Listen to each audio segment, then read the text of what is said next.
घमंडी ससुराल की। रमा को शादी के बाद भी पढ़ाई लिखाई का बड़ा ही शौक था। वो टीचर बनना चाहती थी।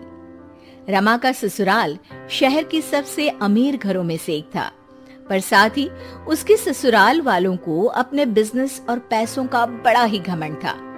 शादी के कुछ वक्त बाद रमा अपनी सास के पास अपनी नौकरी की बात करने जाती है। अरे रमा, तू यहाँ? क्या हुआ? सब ठीक तो है ना? जी मम्मी जी, सब ठीक है। मम्मी जी, आपसे कुछ बात करनी थी। अरे रमा, अब तू बात करने को भी पूछेगी क्या? बोल पगली, जो भी बोलना है।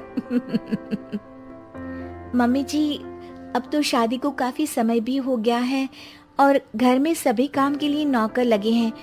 मैं सारा दिन घर पर बोर हो जाती हूँ मम्मी जी। मैं नौकरी करना चाहती हूँ। अरे, ये क्या बोल रही है तू? नौकरी? क्या कमी है तुझे रमा? तुझे पता नहीं, हमारा बिजनेस शहर का सबसे बड़ा बिजनेस है और तू नौकरी की बात कर रही है? लोग क्या सोचेंगे कि इतना बड़ा बिजनेस, इतना पैसा होने का भी क्या मतलब, जब घर की बहू को भी नौकरी करके खुद का खर्चा उठाना पड़ रहा है। नहीं रमा, तू बिल्कुल नौकरी नहीं करेगी। पर माँ जी, मैं टीचर बनना चाहती हूँ। पागल हो गई है बहू? इतने बड़े बिजनेसमैन की पत्नी और बहू टीचर? देख रमा, तुझे पैसे चाहिए तो मैं तुझे देती हूँ, पर ये नौकरी की बात तो अपने दिमाग से निकाल दे। और जो सारा दिन वो किताबें पढ़ के तू अपना दिमाग खराब कर रही है ना, उसे भी दूर फेंक दे। मम्मी जी, पर समझिए तो। रमा देख, अगर तुझे यही बात करनी है तो चली जा यहाँ से, वरना मैं आज तुझे राहुल से बोल के तेरे मायके वापस भिजवा दूंगी, फिर वहीं गरीबों की जिंदगी में सड़ना। रमा छोटा दिल करके वहां से चुपचाप अपने कमरे में वापस चली जाती है। कुछ वक्त बाद रमा का पति राहुल कमरे में आता है। अरे रमा, क्या हुआ? इतना शांत क्यों हो आज? क्या हुआ, मैडम को शॉपिंग पे जाना है क्या? नहीं जी, बस यूं ही। अरे बोलो भी रमा, तुम्हारा यूं शांत रहना मुझे अच्छा नहीं लगता।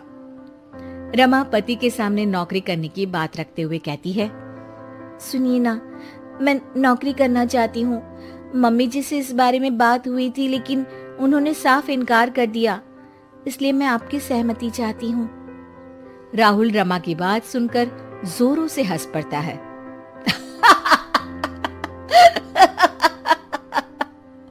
अरे रमा, तुम पागल तो नहीं हो गई हो? तुम्हें नौकरी करनी है।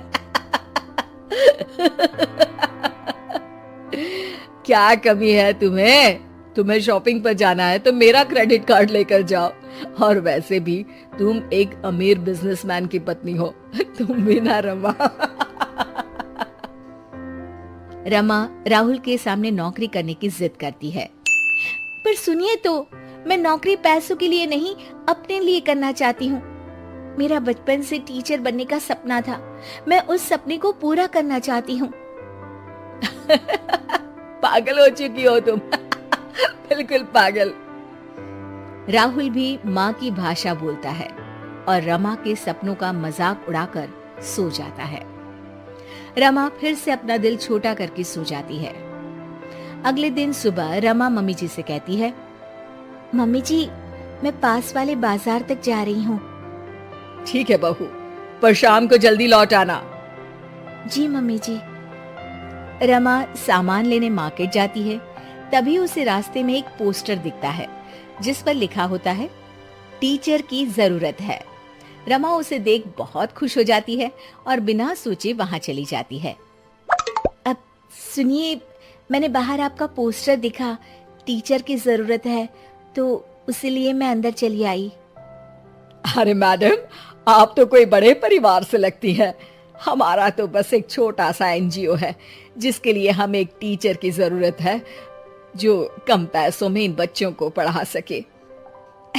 अरे नहीं नहीं, मुझे पैसों की जरूरत नहीं है, मैं बस इन बच्चों को पढ़ाकर टीचर बनना चाहती हूँ। अच्छा मैडम जी, अब कल सुबह से रोज आ जाइएगा। रमा वहां से चली जाती है। अगले दिन, मम्मी जी, मेरी सहेली नई किटी पार्टी खोल रही है, तो मुझे कुछ दिन रोज उसके यहाँ जाना है। क्या मैं जा सकती हूँ मम्मी जी? सासू माँ खुश हो जाती है। अरे वाह रमा, किटी पार्टी, मैं भी चलती हूँ तेरे साथ। सासू माँ के साथ चलने की बात सुन रमा डर जाती है।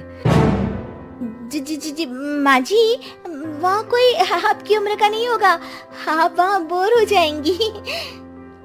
अच्छा ठीक है बहू, तू जा, पर शाम को वक्त से आ जाना। हाँ। रमा सासू माँ से झूठ बोल बच्चों को पढ़ाने निकल जाती है। वक्त बीतता चला जाता है और कई दिनों तक यही सिलसिला चलता रहता है। एक दिन अचानक, अरे ये रमा के कमरे में कॉपी और पेन, ये तो बच्चों की कॉपी लगती है। रमा, ओ रमा, तेरे कमरे में ये बच्चों की कॉपी और पेन कहां से आया? रमा डरती हुई वहां आती है। जी जी मम्मी जी, वो बुक ना शायद मेरी सहेली के बच्चों ने रख दी होगी, तभी आज बैग खोलते वक्त यहीं रह गई। सासू माँ रमा की बात सुन शक में आ जाती है। अगले दिन जब रमा घर से बच्चों को पढ़ाने निकलती है तो सासू माँ रमा का पीछा करती है। अचानक सासू माँ रमा को स्कूल में रंगे हाथों पकड़ लेती है। ओह माय गॉड, तो ये थी तेरी किटी पार्टी। मेरे तो करम ही फूट गए जो ऐसी बहू मिली।